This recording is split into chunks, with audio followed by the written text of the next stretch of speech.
Hello दोस्तों, जय माता दी। मेरे इस म्यूजिकल ग्रुप में आप सभी का बहुत बहुत स्वागत है। जितने लोग हमारे चैनल से जुड़े हैं सभी को तहे दिल से धन्यवाद है। सबके लिए मैं मंगल कामना करती हूँ, सब लोग स्वस्थ और मस्त रहें। तो एक मैं बहुत ही प्यारा माता जी का गीत लाई हूँ, जैसा होगा आप लोग कमेंट में ज़रूर बताइएगा। आज सकार कई दिया हमरो सपना है मैया, आज सकार कई दिया हमरो सपना। एक बेरियावा से रावाली माँ हमारे अंगना, एक बेरियावा से रावाली माँ हमारे अंगना। लाली चुनरिया हम का छुपावा, लाली चुनरिया हम का छुपावा। जिंदगी के सारी सने सदिया मिटावा, जिंदगी के सारी सने सदिया मिटावा।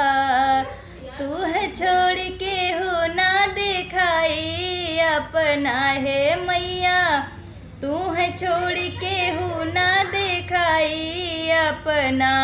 एक बेरियावा से रावाली माँ हमारे अंगना, एक बेरियावा से रावाली माँ हमारे अंगना। अपने कमल पर हम का उठावा, अपने कमल पर हम का उठावा। हमरो जन्म पावन बनावा, हमरो जन्म पावन बनावा। तू है छोड़ के हो नहीं बाटे अपना है मैया, तू है छोड़ के हो नहीं बाटे अपना।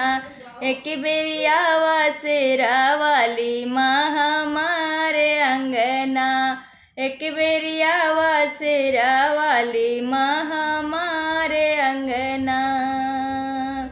आज सकार कई दिया हमरो सपना है माता, आज सकार कई दिया हमरो सपना। एक बेरियावा से रावाली माँ हमारे अंगना, एक बेरियावा से रावाली माँ हमारे